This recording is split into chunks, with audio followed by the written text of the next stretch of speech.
Hello everyone, Chief Meteorologist Preston Dunyan here on Friday, August 14th at about 10 a.m., breaking down the latest on wildfires in Northern California, Nevada, and Oregon. We'll go through the MP18 Fire in California, the Bug and Stallion Fires in Nevada, and then we'll take a look at the Wrights Spring Fire and the Fielder Mountain Fires in Oregon in that order. So let's start with the MP18 Fire. And if this is your first time watching one of my videos, thanks for tuning in. What we're looking at here is the fire perimeter there in that pale pink color showing up here for the MP18 Fire. And then these hot spots that you see in red and orange indicate satellite detected heat signatures that show whether that was detected in the past 12 to 24 hours in orange or in the past 6 to 12 hours in that light red. Now today we don't have any of those dark red indicators on there of more recent fire activity, but being 10 a.m. you can look at those red hot spots and say, okay, this was early this morning. This is kind of from late last night through about sunrise here on Friday. What we know about the MP18 Fire is that it was mapped out at 4,605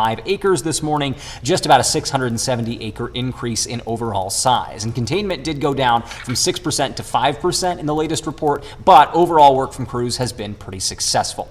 They've talked about the success of retardant lines dropped to try and really hem in this fire perimeter. They've been working really diligently to keep the fire here on the east side of the Trinity River, right along Highway 96. They've had boats out in the river, keeping things wet, keeping that fire suppressed here along this vicinity, and doing mop-up work again along the highway. So crews are still working there, establishing hand lines, making sure the fire stays again on the east side of the Trinity River and away from the community of Hoopa here at the bottom of your screen. Now, you do see a lot of hot spots though, right? There's still some activity on the north end of the fire, throughout the day yesterday and into this morning, and fire crews have been working and completed a dozer line around Skunk Creek, which is about this vicinity here, and then they're talking about also establishing contingency lines a little further north, still south of Huichipec. So that's kind of that, line of defense that's out there. The dozer line should be this great break in fuels that should help crews really get a hold on things, and that's around Skunk Creek in this vicinity here, but we're still watching for, again, contingency lines just in case a little bit further off to the north. So that's the story. And then of course you do see this fire activity yesterday that spread up here along the ridge line. This is the Big Hill Ridge. There is a fire lookout here. They have wrapped it in foil to protect the lookout and also the infrastructure that is related to that. And then also they've been working with a dozer line here to keep the fire on the south side of that, or rather on the north side of that, and keep the fire from going down here into the south side of Big Hill Ridge. So that's what we see there on the MP18 Fire. When we take a look at the Bug and Stallion Fires, a lot better news, right? You'll notice no new hot spots this morning, and this is not a reflection of a lack of visibility, right? We have fairly clear skies over Nevada, over Washoe County this morning, and things look a lot better out there. Part of the story is that we had some really beneficial storms that popped up yesterday, dropping rain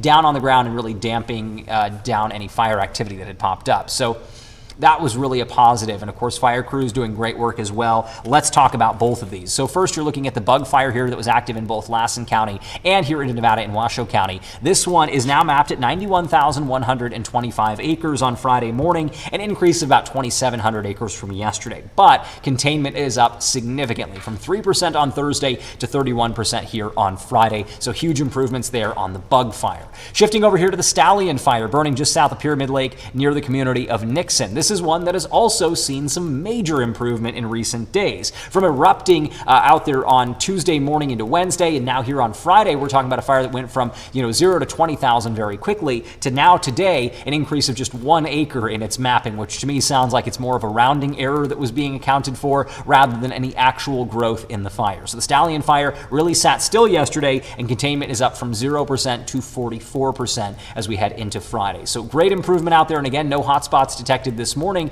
Crews still have to do some work to make sure things are fully contained and mopped up, but right now, encouraging signs on that. Shifting to southern Oregon, just north of Klamath Falls, the Wrights Spring Fire remains active, and no change in the mapping or the containment this morning. You do see some hot spots detected there here on kind of the western end of the fire, right around where yesterday we talked about potentially a backfire operation reflected in the odd shape of the fire perimeter. So maybe this isn't necessarily a growth in the overall size of the fire. The acreage may increase, but it may be just filling in holes between that backfire and the existing fire perimeter.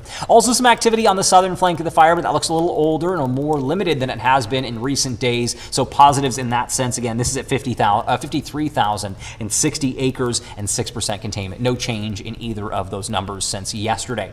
Now we're looking at the Fielder Mountain Fire. And this one does not have a fire perimeter, but this broke out just north of I-5 here, off to the west of Rogue River, between Rogue River and Grants Pass in southern Oregon. You can see Medford here on the right side of your screen. But this fire is over 400 acres, or measured out to be about 400 acres this morning, with 0% containment. And you see those clustered hot spots there just on the north side of I-5. Looks like this broke out near the interstate and then erupted up Fielder Mountain yesterday. So we're keeping an eye on that one. That's one that still doesn't have a perimeter, but remains active this morning. Let's talk about how things play out as we roll through your Friday and into the weekend in terms of fire weather. How do these fires change? Well, wind patterns don't look all that different today than they have in recent days. You still have that westerly or southwesterly breeze kind of funneling its way into western Nevada, so that's going to potentially drive any new flare-ups on the Bug or Stallion fires off to the east. Generally speaking, right, topography is sometimes king and can override any effects of those winds, but we are generally seeing that westerly wind come down slope from the Sierra Crest, and so you're going to have these dry, windy conditions, and that's why we don't want to necessarily say, hey, these fires are all wrapped up, because they have no hot spots. Crews are going to continue to need to do some work out there to make sure things get fully wrapped up, but it is overall very encouraging that we're seeing those containment numbers come up. Shifting back to the MP18 fire here just north of Willow Creek, you can see we've got 19-mile-an-hour gusts expected into that warmest hour of the day out of the west. So yes, this is marine air. You're going to have relatively decent humidity, not only during the day, but especially overnight, but we're still seeing those winds. And when we get this wind over top of an active fire like the MP18 fire, what happens is you're going to really take that coating of smoke that settles in the morning, blow that off, and allow the fire to breathe, pick up its activity, and spread a little more rapidly overall, and especially in the direction that that wind is blowing. So when we have these westerly winds, you're going to expect that fire activity to increase looking off to the east. And then in southern Oregon, you're seeing that northwest breeze, the story there. That'll be something to keep an eye on for the Fielder Mountain Fire relative to I-5, and then also looking at those westerly winds, kind of more the story here once you start to get north of Klamath Falls and into central Oregon. So the Wrights Spring Fire, similar wind pattern to yesterday. Hopefully crews can take advantage of that setup. As we take a look at fire weather, though, you can see dry lightning is a concern across portions of southern Oregon and into northern California. That's something that we have to watch very closely throughout the day today. And very quickly, I'll take you through Precision Cast, our model forecast for how this all plays out today, looking across the region. And yesterday we saw plenty of monsoonal moisture bring thunderstorms to portions of Nevada right along the California border. That drops some beneficial rain, and that's the good side of what can happen with these storms. But you'll notice that these dots are a little less significant when we talk about what shows up in southern Oregon and northern California, rather than these, yellow and orange spots that you may see over Nevada. These drier thunderstorms that are expected in this vicinity here are going to be a concern for dry lightning, where you're getting lightning hitting the ground without very much rain because it's being evaporated away before hitting the ground surface. And then you also get gusty winds that happen from that evaporation, creating this cold air that hits the surface and spreads out in all directions. So not only can we see new fire starts, but erratic fire behavior with any drier thunderstorms that do pop up today. Hopefully you can stay safe out there. We'll keep you updated with these fires throughout the weekend, and I'll have another update just like this on Monday.